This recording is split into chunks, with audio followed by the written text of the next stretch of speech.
نحمدہ ونصلی ونسلم علی رسولہ الکریم اما بعد اعوذ باللہ من الشیطان الرجیم بسم اللہ الرحمن الرحیم وذروا ظاہر الاسم وباطنہ صدق اللہ العظیم اللہم صلی علی سیدنا و مولانا محمد معدن الجود والکرم وآلہ وصحبہ وبارک وسلم۔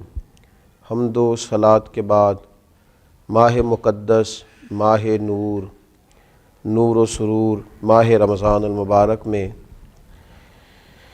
ایک سلسلہ گفتگو روحانی مسائل اور ان کا حل۔ ہمارے ہاں سادہ لو طبقہ یہ سمجھتا ہے کہ روحانی مسائل کا تعلق شاید کالے جادو سے، تعویذ گنڈے سے، بد نظری سے اور کسی شخص کے کسی کے خلاف کوئی عمل کرا دینے سے ہوتا ہے، اور شاید روحانی مسائل کا تعلق جنات، آسیب اور انہی چیزوں کے ساتھ صرف وابستہ ہے۔ حالانکہ ہمارے جو روحانی مسائل ہیں انہوں نے تو ہمارے سارے ظاہری مسائل کو بھی بگاڑ دیا ہے۔ ہمارے دل کے بگاڑ نے ہمارے وجود کے بگاڑ پر اور ہمارے اعمال کے بگاڑ پر بہت بڑا کردار ادا کیا ہے۔ یہ روحانی مسائل کیا ہیں؟ یہ روحانی مسائل دراصل باطنی مسائل ہیں۔ قرآن مجید فرقان حمید ارشاد فرماتا ہے کہ وَذَرُوا ظَاهِرَ الْإِثْمِ وَبَاطِنَهُ، ظاہری گناہ بھی چھوڑ دو اور باطنی گناہ بھی چھوڑ دو۔ صاحب تفسیر ساوی اس کی تفسیر کرتے ہوئے فرماتے ہیں کہ ظاہری گناہ تو انسان کے یہ ہے نا، جیسے معاذ اللہ کسی نے قتل کر دیا، ڈاکہ ڈال دیا، بددیانتی کر لی، خیانت کر لی۔ اور باطنی گناہ یہ ہے کہ اس نے حسد کیا، تکبر کیا، بغض رکھا، بدگمانی کی، برا سوچا، اپنے دل کے اندر اس نے کینہ پروری کی۔ یہ سب وہ باطنی گناہ ہیں جو انسان کے دل کو بگاڑ دیتے ہیں، اس کے باطن کو میلا کچیلا گدلا کر دیتے ہیں۔ انتہائی خوبصورت، نفیس، پڑھے لکھے، صاف ستھرے، سمجھدار، اچھے گھرانے کے لوگوں کو یہ باطنی گناہ اس طرح کا بنا دیتے ہیں کہ وہ ایک خود غرض انسان بن جاتا ہے۔ اس کا رویہ انسانوں کے حق میں انتہائی بد اخلاقی کا ہو جاتا ہے۔ یہ جو باطنی گناہ ہیں، یہ جو باطن کے میل کچیل ہیں، حضرت سیدنا امام غزالی رحمۃ اللہ علیہ فرمایا کرتے تھے ظاہری اعمال کا باطنی اوصاف کے ساتھ خاص تعلق ہے۔ فرماتے ہیں اگر باطن خراب ہو جائے تو ظاہری اعمال بھی خراب ہو جاتے ہیں، اور اگر باطن اجلا ہو، خوبصورت ہو، صاف ستھرا ہو، عاجزی والا ہو، انکساری والا ہو، خیر خواہی والا ہو، اللہ کے بندوں کی محبت والا ہو، اچھی سوچ والا ہو، اس کے اندر یہ ساری خوبصورتیاں موجود ہوں تو پھر انسان کا باطن بھی سنور جاتا ہے۔ ہمارے دلوں کے اندر بعض ایسی چیزیں ہوتی ہیں جو ہمارے لیے انتہائی خطرناک ہوتی ہیں۔ حسد کا سادہ معنی جو ہمارے ہاں کیا جاتا ہے وہ جلنا ہے۔ تو مجھے بتائیے جو آدمی جل رہا ہوگا وہ سکون کیسے پائے گا؟ بغض کا معنی دل پر کسی کے لیے بوجھ رکھنا بھی کیا جاتا ہے۔ تو جب اپنے دل میں کسی کے لیے بوجھ رکھا جائے گا، تکلیف محسوس کی جائے گی، تو کیا انسان قرار پائے گا؟ تکبر کا معنی یہ ہے کہ آپ نے اپنے آپ کو بڑا جانا، کسی کو چھوٹا اور حقیر سمجھا، تو جب ہر وقت آپ اپنی بڑائی ہی کے چکر میں پڑے رہیں گے تو کیا دل کو قرار آئے گا؟ تو یہ وہ باطنی اور روحانی مسائل ہیں جو سامنے والے کا تو شاید کچھ نہیں بگاڑتے، لیکن اپنے آپ کو وہ تکلیف میں، اذیت میں، پریشانی میں مبتلا کر دیتے۔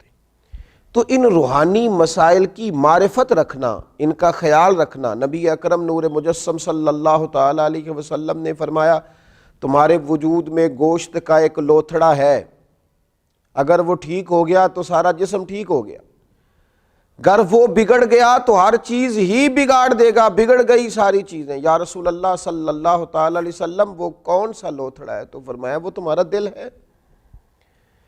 اگر تمہارے دل کے اوپر میل کچیل ہو، بغض ہو، عداوت ہو، کینہ ہو، حسد ہو، تکبر ہو، بدگمانی ہو، تو وہ سارے جسم کو بگاڑ دے گا، تمہیں شدید تکلیف میں مبتلا کر دے گا۔ لیکن اگر دل صاف ہو، اگر دل میں عجز ہو، اگر دل میں محبت ہو، اگر دل میں خلوص ہو، دل میں للہیت ہو، اگر دل کے اندر کسی کے لیے درد ہو، خیر خواہی ہو، تو پھر یہ دل باقی اعمال کو بھی سنوار دے گا۔ اسی لیے امام غزالی رحمۃ اللہ علیہ فرمایا کرتے تھے کہ دل ایک تنے کی طرح ہے،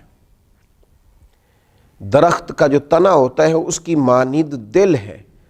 اگر تمہارا دل صاف ہے تو پھر جو اوپر شاخیں لگیں گی تنے کے وہ بھی خوبصورت لگیں گی، پھول لگیں گے، پھل لگیں گے، توانائی ہوگی۔ لیکن اگر دل ہی بگڑ گیا ہے، پاک ہوئے تے پاک ہی ملدا ہی تے بنا پاکوں پاک نہیں ملدا، سارے جسم دے دھون دے نالوں اکو تولا ہے ٹکڑا دل دا۔ اور اقبال کہنے لگے دل بیدار پیدا کر، کہ دل خوابیدہ ہے جب تک، نہ تیری ضرب ہے کاری نہ میری ضرب ہے کاری۔ دل اگر صاف ہو، یہ جو باطنی ہمارے مسائل ہیں، یہ جو روحانی مسائل ہیں، جب تک ان کا ادراک نہیں ہوتا، اعلیٰ حضرت فاضل بریلوی رحمۃ اللہ علیہ فتاوی رضویہ شریف میں ارشاد فرماتے ہیں کہ جو مسائل ہیں نا علم قلب کے، دل کے جو مسائل ہیں، فرماتے ہیں یہ بھی فرض ہے ان کا سیکھنا بھی۔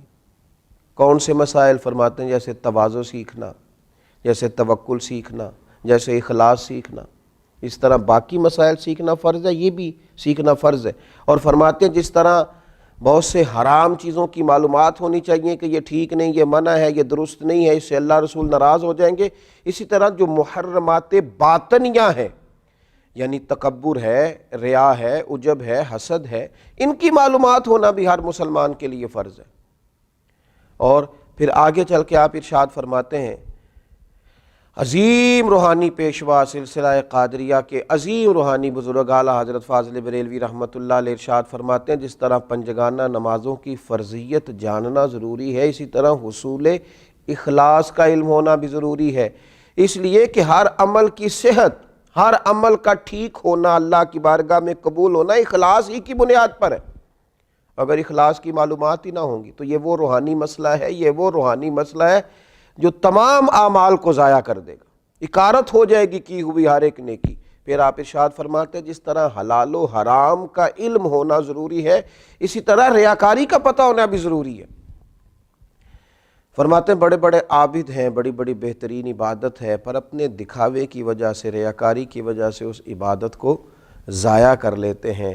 اعلیٰ حضرت فاضل بریلوی رحمۃ اللہ علیہ فرماتے ہیں جس طرح ظاہری اعمال، ان کے فرائض، سنن، واجبات کا جاننا ضروری ہے، اسی طرح انسان کے لیے خود بینی اور حسد کے مسائل کا جاننا بھی ضروری ہے، اس لیے کہ حسد تو اعمال کو کھا جاتا ہے جس طرح لکڑیاں کھا جاتی ہیں۔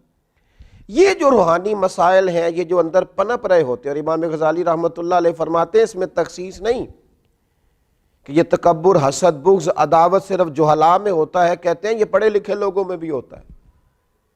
اس میں تخصیص نہیں کہ یہ صرف غریبوں میں ہوتا ہے، یہ امیروں میں بھی ہوتا ہے، یہ صرف نادانوں میں نہیں ہوتا، سمجھدار لوگوں میں بھی ہوتا ہے۔ ان اعمال کا جاننا، ان کا حساب کرنا، یہ بڑا روحانی موسم ہے رمضان المبارک کا۔ اس مقدس موسم کے اندر جہاں ہم اپنے ظاہری اعمال پر توجہ دیں گے، جس طرح ہم اپنے نماز کو ٹھیک کریں گے، وضو کو ٹھیک کریں گے، جس طرح زکوٰۃ ادا کی جائے گی، اسی طرح روزہ ایک باطنی عمل ہے جو اللہ اور بندے کے درمیان راز ہے۔ تو روزے کے باطنی عمل کے ساتھ ساتھ ہم اپنے باقی اعمال پر بھی توجہ کریں کہ ہمارا دل کہیں حسد کا شکار تو نہیں، بغض کا شکار تو نہیں، عداوت کا شکار تو نہیں، بدگمانی کا شکار تو نہیں، عجب کا شکار تو نہیں۔ اگر دل کے اندر یہ ساری بیماریاں ہوں گی تو یاد رکھیے گا سارے اعمال کے باوجود، ساری نیکیوں کے باوجود انسان نہ قرار پا سکے گا، نہ وہ نیکیاں اللہ کے حضور قبول ہوں گی، نہ اسے کوئی فائدہ ہوگا۔ اپنے ان روحانی مسائل کے حل کے لیے سب سے پہلے کوشش کی جائے، اپنے باطن سے ان قدورتوں کو، ان بیماریوں کو، ان چیزوں کو سب سے پہلے نکالا جائے۔ اگر دل صاف ہو جائے، دل پاک ہو جائے، دل طہارت والا ہو جائے، دل عاجزی والا ہو جائے، دل درگزر والا ہو جائے، دل خلوص والا ہو جائے، للہیت والا ہو جائے، دل اللہ کی محبت والا ہو جائے، رسول اللہ کی غلامی والا ہو جائے، تو پھر دل دریا سمندروں ڈونگے کون دلاں دیاں جانے، 14 طبق ساڈے دلے دے اندر، اسی تمبو وانگوں تانے، اور پھر تو کیفیت یہ ہو جاتی ہے کہ ہم نے دل میں سجا رکھی ہے تصویر یار. جب یہ ساری بیماریاں نکل گئیں اب ہم نے دل میں سجا رکھی ہے تصویر یار. بس ذرا گردن جھکائی دیکھ لی. اللہ تعالی ہمیں ان روحانی مسائل سے نجات عطا کرے اور ان بیماریوں سے شفا عطا کرے. آخر دعوانا الحمدللہ رب